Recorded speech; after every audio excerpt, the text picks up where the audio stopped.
It is so great to have Gilda VanderHeyden on the podcast today. Gilda is the founder and chief resilience officer of the nonprofit Path, an executive coaching and consultancy practice focused on helping purpose-driven organizations create healthier, happier workplaces from the inside out. She customizes her approach to each client's needs, applying a unique blend of coaching and mindset work for the inner game and practical strategies for everyday challenges.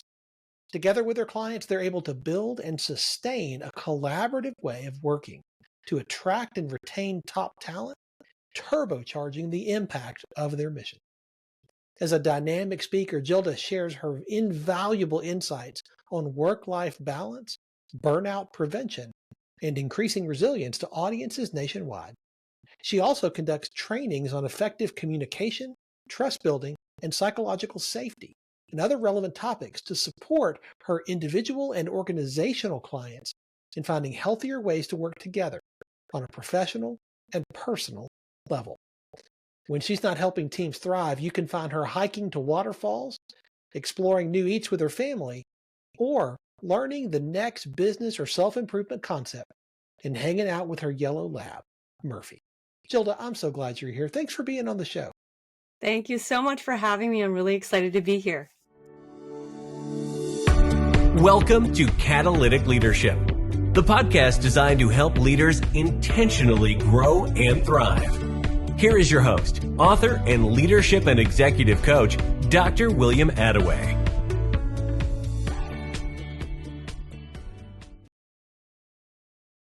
Now, Gilda, we've known each other for a while, and I would love for you to share a little bit of your story with our listeners, particularly around your journey and your development as a leader. How did this whole thing get started? I was actually in the insurance industry for quite some time, and I was really a little bit, love working with clients, still love working with clients, but did I want to do insurance for the rest of my life? Not really. Something inside was really calling and saying, hey, you got to do something else. And so when COVID hit, that was really my wake-up call. And I ended up doing a crash course on life coaching of all things and realized, wait, there's a way to actually read, learn, understand personal development, apply it in my own life, and use it to help others improve theirs. So that was kind of the start of my journey. And so had a little bit of the entrepreneurship type of setup on the insurance side. I've been under other leaders as well as now the coaching I'm doing with leaders now in terms of inspiring and helping to motivate them. I would just share, I guess, a couple of things I learned along the way in terms of really what makes the difference between an effective and an ineffective leader. Yeah. And really, it boils down to getting much more further away from the command and control style of authoritative leadership and really focusing on four main areas, which I found to be the difference between those that were very effective and successful and those that were not. Yeah. And the first part of that was just having a connection with the other individual, whether it's a peer, someone who's under you or even above you, having a deep connection with them and an actual understanding of their values, their beliefs, where they're operating from. And then the second component was really fully accepting wherever that other person is. And that's a tough one because we all want to improve everything, including other people and ourselves. But that's one of the first things I think that ineffective leaders try to do a lot. Yeah. And it doesn't go very well, right? So then the third part, which almost sounds related to the second, but it's different. Because acceptance is one thing, that's step number two. But the third part being 110% belief in that other person and their potential and what they're capable of. And again, that's an area I see lacking. Just because the mindset of the ineffective leader is more about everything around me and everyone around me needs to change in order for this to work. And that's, again, where you're not finding any progress. And then the fourth piece being once you believe in their potential, you're really giving them a little bit more, I would say, a walkway, so to speak, or pathway of giving some slack, in other words, for letting them be able to do what they need to do. But you're now, as a leader, supporting them in a trusted advisor role, or simply providing them, asking them what they need, what tools do they need, and most importantly, guiding them by asking them the right questions so that that individual can come up with their own solution. Because as you know, when it's that other person's idea, they're much more likely to implement and really move it forward versus if it's your idea and you're just telling them to do it. So that's the things I think I learned the most along that journey. It's interesting. So many people had different experiences during the pandemic. COVID really stirred up a lot of things in a lot of people. One thing that I'm hearing a lot, and I'm guessing you might be as well, is the importance of work-life balance. This is something that you talk a lot about. Why do you think COVID really stirred that topic up so much? Honestly, with COVID, it was, I think, in a way, a forced wake-up call for a lot of people, not just for myself, in that it really made you realize, wow, life is short. And is this really the way I want to live my life? And I think that's the biggest question it sparked in a lot of people.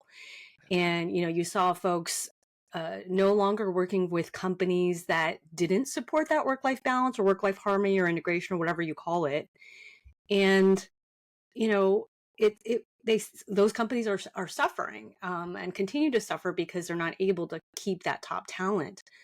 But I would just say it was really, for everyone, a reality shift. And for some, though, I would say some got stuck there where they got so wrapped up in COVID and all the negative that if you didn't get beyond it and ask yourself that question, then some of those folks unfortunately missed the train on it.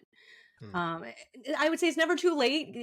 Things like the work you're doing and other areas people derive their inspiration from can still spark some different changes and things of that nature. But I would say that would be the biggest thing in terms of, oh, wow, this is interesting. And then it got on the organizational level, a lot of leaders to rethink, gee, wow, my people are really burned out. And it's not sustainable for us as an organization, for me as a leader, for my team. And so I did see an uptick in demand about people wanting to have more solutions around how do we prevent burnout? How do we get to more balance? And as you know, it's such an overused term that I don't really think it's that typical, person with a scale of here's work, here's personal, and trying to balance it all. It's much more of an iterative process where it's flowing together and they're mixing and meshing, and you just really have to be intentional about where you're spending your time, your energy, and your focus, and kind of creating from there, what does an ideal balanced type of life look like for myself personally and those around me?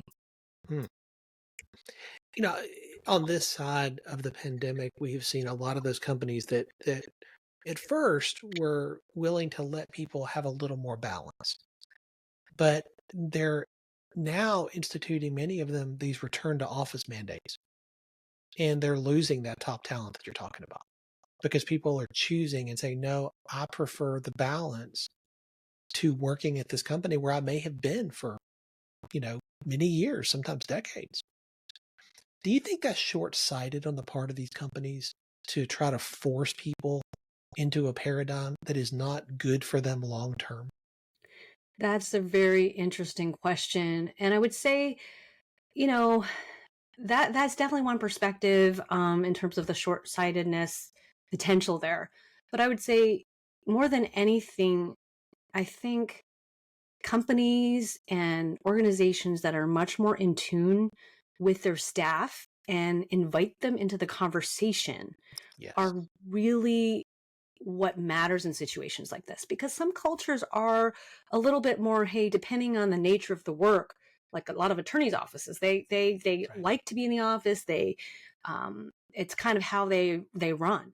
And that's fine for maybe an attorney, but maybe, a psychologist or other kind of IT company, they have different ways of working.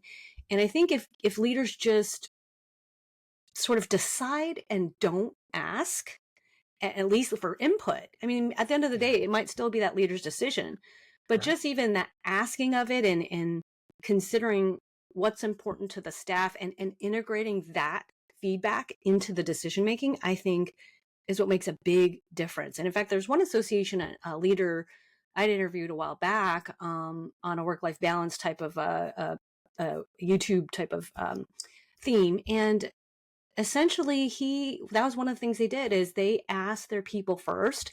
And the thing that was interesting is they treated it like an experiment. So first round was not going to be perfect. And he told everybody that, which was great. And then they kept iterating and making it better and adding tweaks until now. I think took them probably at least 18 months, maybe almost 2 years to really kind of come up with, hey, this is what it looks like here. And interestingly enough,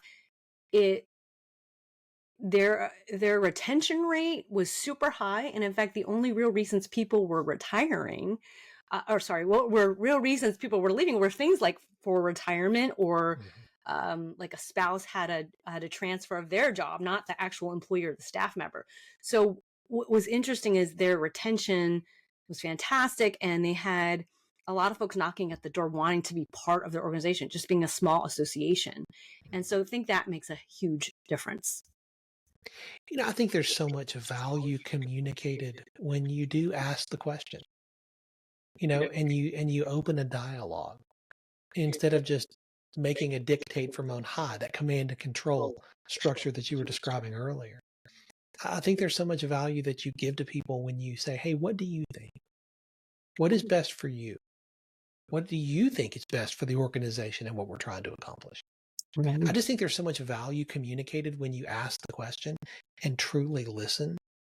And one thing I watched is the difference between the companies and the leaders that would do that and the ones who just said, no, we're going to do it the way we've always done it. Yeah, those are the ones that I think are suffering. And, I can see that the hybrid model where you have a combination of maybe not in the office every day, but a few days a week, especially when it's purposeful. And I think those kinds of models are pretty effective where it's, all right, is there a mode where we can brainstorm together, collaborate in some way? And hey, it's very intentional that when you come in, it's not just bodies sitting at a cubicle or at a desk doing their work because, hey, you got to be in the office a few days a week. No, it's this is the time for us to work together, work through different issues, challenges, do all that great work where you don't get that same dynamic at home. Yet still allowing people to have that individual flexibility to figure, doing errands, taking kids around, all that other stuff that gets in the way. And that because of COVID, we're so sort of spoiled that, oh, wow, this is how much stuff you can get done. And it's a kind of a funny thing because I know there were two sides to the coin with that, where I had one guy, one of my workshops that was saying, well, yeah, I love how working from home, but the only issue is now that I'm at home and if I want lunch, it's a whole hour later because I decided to cook my lunch and clean up and everything. So, there's that part of it where the others are like, hey, I could throw the laundry in, pick up the kids, and then once they're in bed, come back and work some more and I'm good. And I think that when you give people that freedom and autonomy to do it on their own time, I mean, you get way more productive work and team members working for you. So I think it's a sort of a hidden benefit that if the leaders would just ask, you probably gonna get, 10-fold or more the level of productivity or the quality of work. It's seeing them as actual 3D human beings instead of just cogs in the machine of the organization. Instead of just seeing them for what they do, you're seeing them as actual people.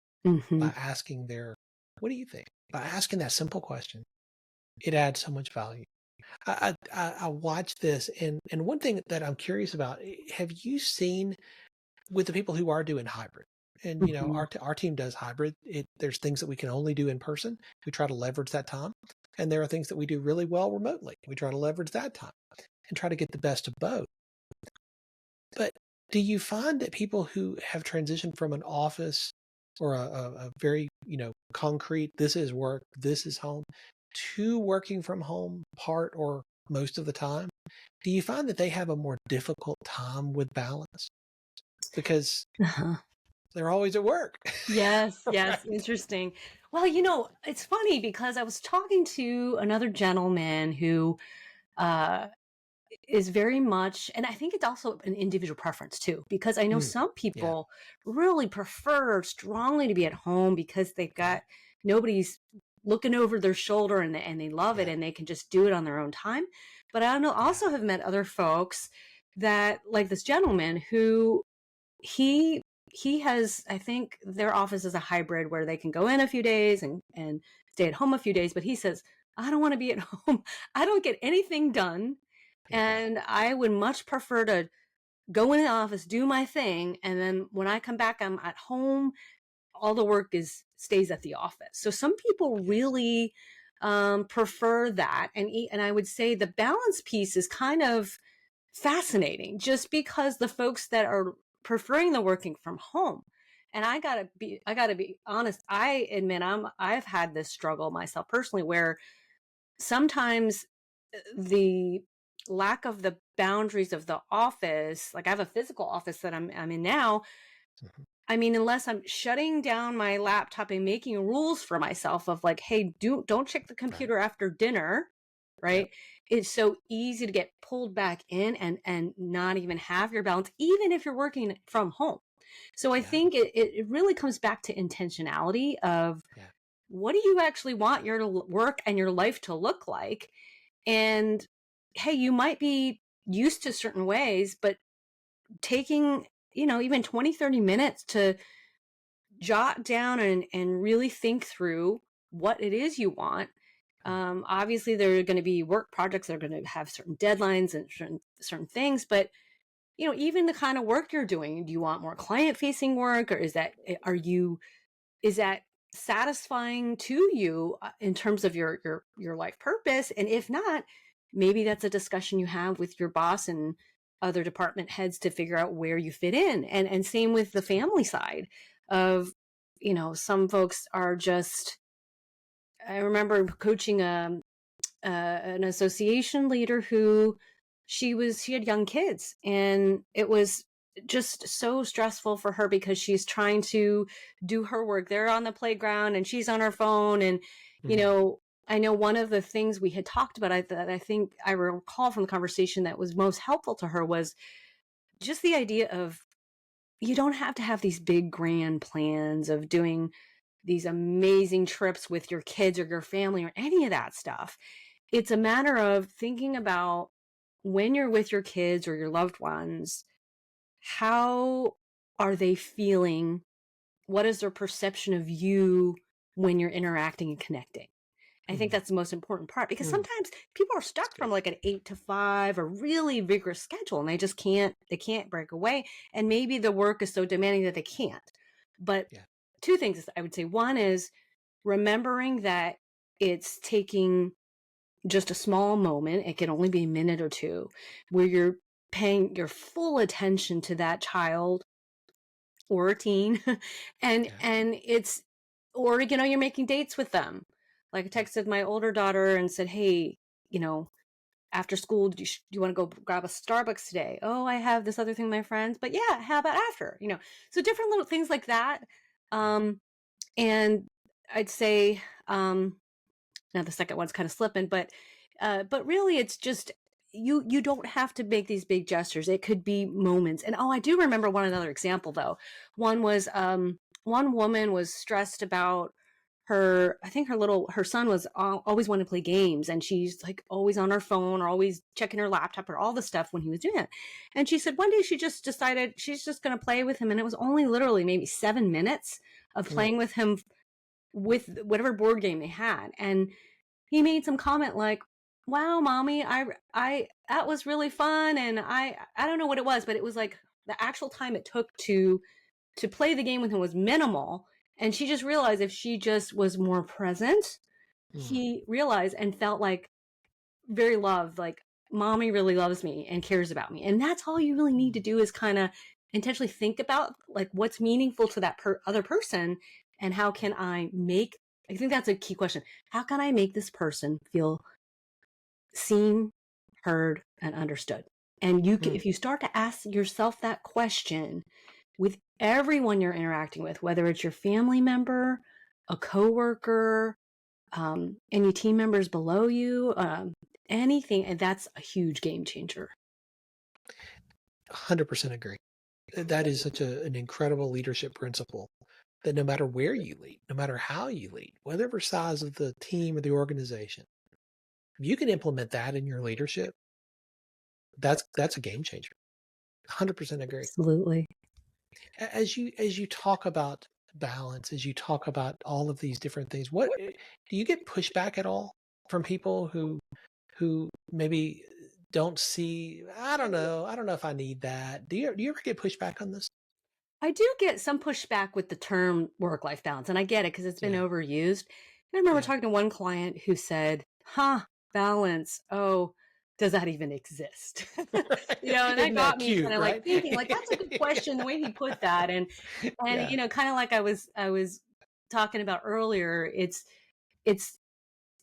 like a fluid type of work in progress that you're molding and creating and iterating a lot Yes. to figure out what's going to work. And I would say that intentionality is super, super important because I even find myself, I'll slip. Like even Yeah. before thinking of that with my daughter, even just yesterday, I felt there was a little bit of like disconnect, and I'm like,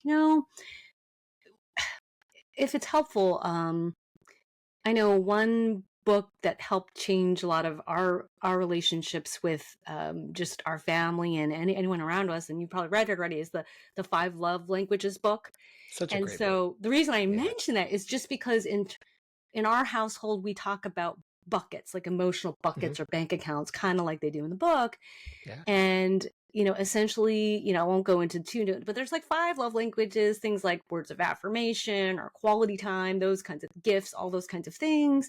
And so everyone has all 5, and basically people have 1 or 2 primary ones. And if you don't focus on that one, they don't feel loved and cared about. Yeah. And so we've taught that in our own household. And so I remember this was maybe only a month ago with that same older daughter who I asked her, I was like, hey, what's going on? There was, again, I felt a disconnect, and these are good. The disconnects are, remember, it's just data. It's just information. So I'd say in the past, myself and clients would sort of get all wrapped up in the story, like, oh, being such a bad parent, like all these terrible things or Yes. whatever. Don't go there. Don't beat yourself up. It happens. So think of it as data, information coming in, and you get to choose what you're going to do with it. And so basically in that conversation, she said, yeah, basically, Mom, I think my bucket is getting low. And I was like, wow. Some of the stuff we've been sharing has sort of influenced them a little. And so when yesterday I felt that disconnect, I'm thinking, I'm wondering if the bucket's getting a little low, because there was just not the same dynamic, and it wasn't intentional. She's busy, I get busy, stuff happens. But again, if you don't come back to the intentionality of it, as well as maybe even the practical side of putting in your calendar, if you can't do it once a week, maybe every 2 weeks, every 3 weeks, or use that data that comes in as your indicator. It doesn't quite feel right. Let me do something about that. But you have to actually know what their bucket is. Oh, yes. Yes. And in fact, they have a quiz on his website that you can, I think it's Dr. Gary Chapman, if I'm not mistaken, is the author. But if you don't know, they have a quiz you can take to find out what's your love language. You can have your spouse, your kids, anybody, a coworker take it to see where they're at. And it'd be fun dialogue just to talk about it. But yeah, you can find out from there. And they have a description of all the different kinds of love language. And it'll make more sense when you read it. But that has been just really has enhanced every single relationship we've had when we apply it and remember to apply it. And there's the key, right? Exactly. That's so good. It's that you are continually learning and continually growing. And your family, your business, your clients, they're all going to need you to lead at a higher level a year, 3 years, 5 years from now than where you are today. How do you stay on top of your game? How do you level up with the new leadership skills and development that you're going to need in order to lead at those higher levels? Yeah, I would say I'm constantly actually a lifelong learner like yourself. So whether it's podcasts or books or seminars, I mean, oftentimes a lot of my clients, they'll see my ad of reply responders, like I'm away for a conference or seminar or whatever that is. So that's one piece of it. But I would say th- the part that I find is very interesting, and this was just a recent insight, is that the kind of coaching and support that I help clients with, if you haven't personally gone through something that you've come out on the other side to help provide the perspective, the experience, and the support, it's a definite new level that you can really help support clients on. Mm, And I'm finding that once I go through some of these really the inner work side for myself, that helps me be a better coach, and that helps me really have much better outcomes for my clients as well. So I would say mm, doing the work on yourself and remembering, hey, again, giving yourself grace that it is a work in progress. None of us are perfect. It's going to constantly be that way, but each step of the way you can then lift someone else up mm, to maybe something that you learned that's helpful. And it's also a fun dialogue because I'm constantly learning from my clients as well, different things that they're sharing and that they've overcome to also, not have to go through it yourself. So I think that piece, the inner work yourself, is the biggest, most challenging part, right? And I think one of the reasons we're all here, right?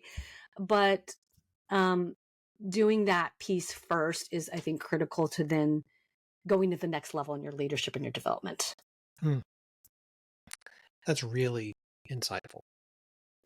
You have to go through it before you can help somebody else. I think that's super helpful, and that I think explains why so many people who are in helping professions like we are, we've been through challenging times. We've been through seasons that have been incredibly difficult, and we want to help other people navigate those and maybe avoid some of the ditches that we drove into. Mm-hmm. Some of the people listening may look at you, Gilda, and may say, "Oh man, her life has just been up and to the right. Like she hasn't really had any of the challenges that I've had as an entrepreneur. Like she hasn't had the struggles that I've had as a business owner." If they were to say that to you in person, what would your response be? Uh, that's that's that's uh that's a good one. Really, because it's really kind of like challenge after challenge after challenge, I think is what most people's life really is, and at all different levels. Yeah. Um being someone that likes to learn so much, sometimes I get to a point where I'll read more than one book. So one book I remember is one written by David Goggins, the Navy SEAL, Hmm. and his struggle. I mean, oh my goodness, he talk about powerhouse, or if you think Yeah. about Oprah or Tony Robbins, where they came from such humble beginnings, and it's like, look, in comparison, like our lives look like nothing compared, but Yeah. look at what the level of growth and who they are now today Mm, um, is just astounding and inspiring. So yeah, I mean, I would say I didn't have one of those kinds of stories where major trauma, and I really admire folks that, because it gives them so much inner resilience and power to be able to deal yeah. with the challenges that they have today. But I would say it doesn't really matter where you are. I think the biggest the biggest things that make um, a difference, and in terms of not only personal change but just even in the world around you, is really all mindset types of work of the way you're looking at a situation, or even if you don't have a new way, at least pausing and giving yourself space to think about it and get a different perspective, maybe talking to, yourself. And, digital entrepreneurs saying, gosh, I'm struggling with this and I just can't get around it. Maybe there's a block. Well, reach out to William. He's got not only the knowledge and the know-how, but the experience working with other clients that might copy and paste and apply to your situation that you would not ever think about. Because the way I like to describe what we do is, your life is like a prescription bottle, but you're on the inside and the label's on the outside. No matter how you try, you're just not going to get on the outside of the bottle to look and see what the label says. And having that other perspective to help you figure out what's next, or what do I need to focus on? What do I need to tweak to get to where I want to go? Yeah. That's really what it's all about. And I think, and I don't remember the beginning of your question, but I think it's all good stuff. And that just helps you. Oh yeah. In terms of, having it figured out. Oh, and that's the other thing, just admitting that you don't have it all figured out, and that's okay, because you can always share that if you feel comfortable and brainstorm with someone else to help get it figured out. Or again, there are other resources you can tap into to really not necessarily give up, and just say, look, everybody's got these. I'll find a way. Might not be today. And give yourself that break to allow your brain to work on it, and ask for other help. Because help is available. Absolutely. And I love that you said that, because I think that so often, particularly in the entrepreneurial world, people are so insistent and so focused on doing it all themselves. Yes. Right.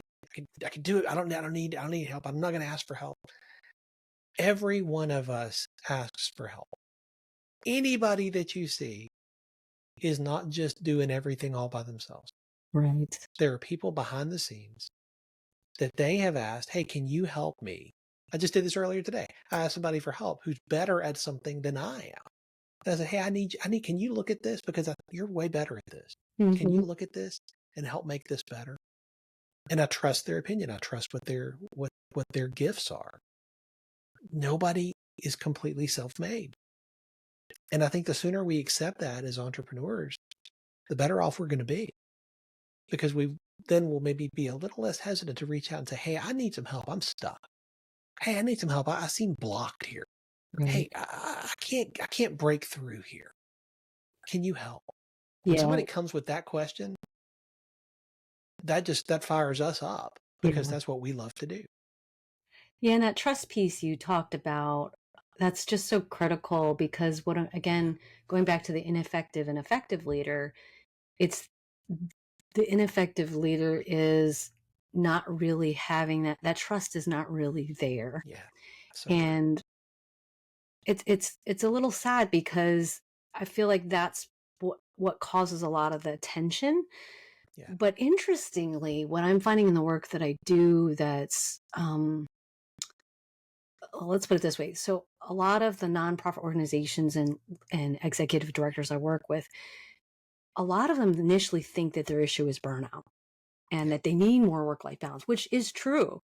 But what I find so fascinating is that that's what they think the surface level of their issue is. But when we dig deeper and we have a conversation, it ends up being that so many other underlying issues. It's the team isn't collaborating together, or there's tension, there's conflict, people are working in silos, whatever the case is. And then we dig deeper and kind of figure out what that is. But the reason why I'm bringing this up is because the trust issue you talked about, when those leaders a lot of it is their own internal things that are happening that I would call maybe blocks, or like root causes of their outward behavior of not ending up giving the trust to that other staff member who might know more, etc. So for example, one would be executive director that feels they have to control everything. And because of the fear that if I don't look and micromanage every single aspect of this, it's going to go wrong, it's going to look bad, and the board's going to come back and I'm going to be in trouble, and that's just not good. So their fear-based behavior is impacting the whole team.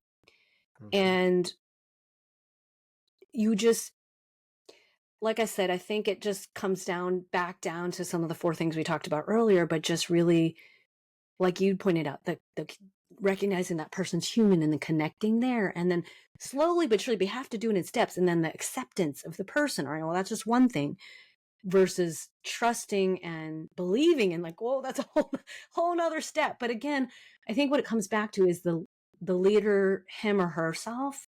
We got to work on that inner side where we're untangling the blocks. Doesn't mean that they're still not going to come up. They'll still come up and rear their ugly head. They will, and you'll have setbacks. That's part of the process.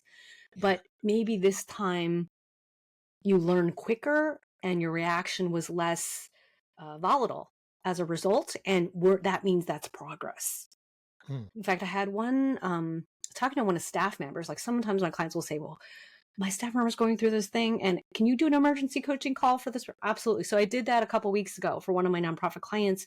And what's interesting is, as staff, because I've done workshops at their work site, and we've done stuff. I think we did a lot. The last one at the beginning of the year was on active listening. And, it's so neat because even though we coached through her issue, the staff member, she's a sport role, she said to me, I just wanted to tell you, we're trying to do a happy, healthier work, which is funny because that's the whole message we're working on, which is, I'm like, okay, it's got infiltrated at level, which is great progress. But she said, I'm really seeing that our workplace is becoming we're making progress, and it is healthier and happier. So I will tell people it's not an overnight process. It takes time. But it's nice to know that there is impact. Again, it's not as quick as I'd like it to be.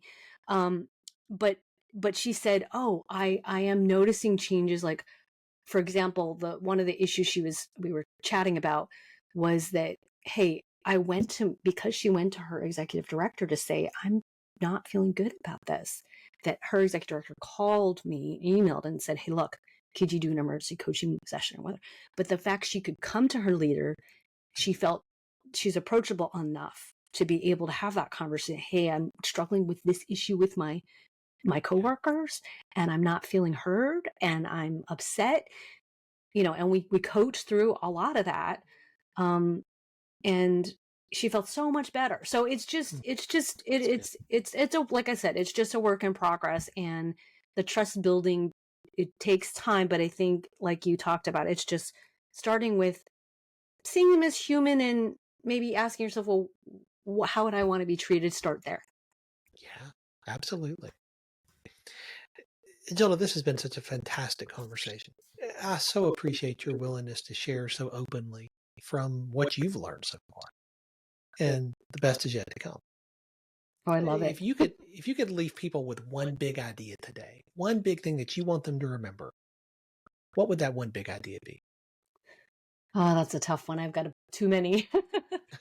I would say, I guess, thinking about your audience in the entrepreneurial space, for this group, it would really be that at every moment you have a choice, and reminding yourself that at that moment you can choose a new response, a new way of working. And again, if you don't feel that you're emotionally stable in the moment to do that, to give yourself that full permission to say, I'm going to just not respond, and I'm going to put a pin in it and let the other party know, hey, this is getting a little heated, and I really needed to get a breath of fresh air and really think about it. I do want to come back and revisit it. Let's revisit next, tomorrow afternoon or whatever. Like, give yourself a day or half a day, right? So just remembering that you have that choice, and then there's another part to it. that you can look at it in a different way, and that I would say another maybe component to that would be pay attention to some of your self-talk as well, because oftentimes when all of a sudden you get to an escalated emotion like anger, frustration, it comes so quickly. Like there's so many thoughts that come in, but like all of a sudden you're like, whoa, you're frustrated and you don't even know why. It just kind of happened from 0 to 100 super fast. So even if you don't know in that moment, taking the time to reflect on and kind of figure out, or again, talk to someone like yourself to get like, what was it that went from 0 to 100, and kind of find out what those triggers are and go a little deeper in there to kind of figure those out. And I'd say another aspect of that is just letting yourself feel into the emotion and be there with it. There's lots of tools and things I have on that can help with that. But really it's more about, you've got that complete choice, and it's a matter of how you're looking at it. And if whatever you're doing now isn't serving you, and maybe you start with the negative, think about when you are calmer, well, what's the opposite of that? And start there and pick a new thought. And when you pick that new thought, have that in the back of your mind of like a backup plan of not only are you going to have a strategy or a way you're going to do something differently, but you're also going to say, when I start getting irritated up to here, I'm not only going to maybe count to 25, couple deep breaths, whatever the case would be, but the new thought I have, and put it on an index card or post it near you and remind yourself and just keep practicing. I would say that would be sort of a little bit of the how-to under that. But yeah, just remembering that every single moment you can choose differently and you change the trajectory of wherever you're going. Such good advice. I know people are going to want to stay connected to you, Gilda, and continue to learn from you. What is the best way for them to do that? I would say probably just going to my website, and I could put it in the show notes later, but it's www.nonprofit, all one word, path, like you're walking down a path.com. And when you first get on the site, I do have a gift for everyone. It's the free guide on how to focus on your priorities. So you can, get that and kind of start there to help increase your productivity and get your priorities in order, that kind of thing. And LinkedIn's also another way, but I would say, definitely the nonprofit path, and get your free guide as well. So hopefully that'll be helpful for your folks. Love that, and always appreciate the generosity to offer something like that to the listeners. Thank you. Absolutely. Gilda, thank you for being here. Thanks for joining me for this episode today. As we wrap up, I'd love for you to do two things. First, subscribe to this podcast so you don't miss an episode. And if you find value here, I'd love it if you would rate it and review it. That really does make a difference in helping other people to discover this podcast. Second, if you don't have a copy of my newest book, Catalytic Leadership, I'd love to put a copy in your hands. If you go to catalyticleadershipbook.com, you can get a copy for free. Just pay the shipping so I can get it to you, and we'll get one right out. My goal is to put this into the hands of as many leaders as possible. This book captures principles that I've learned in 20 plus years of coaching leaders in the entrepreneurial space, in business, government, nonprofits, education, and the local church. You can also connect with me on LinkedIn to keep up with what I'm currently learning and thinking about. And if you're ready to take a next step with a coach to help you intentionally grow and thrive as a leader, I'd be honored to help you. Just go to catalyticleadership.net to book a call with me. Stay tuned for our next episode next week. Until then, as always, leaders, choose to be catalytic. Thanks for listening to Catalytic Leadership with Dr. William Attaway. Be sure to subscribe wherever you listen to podcasts so you don't miss the next episode. Want more? Go to catalyticleadership.net.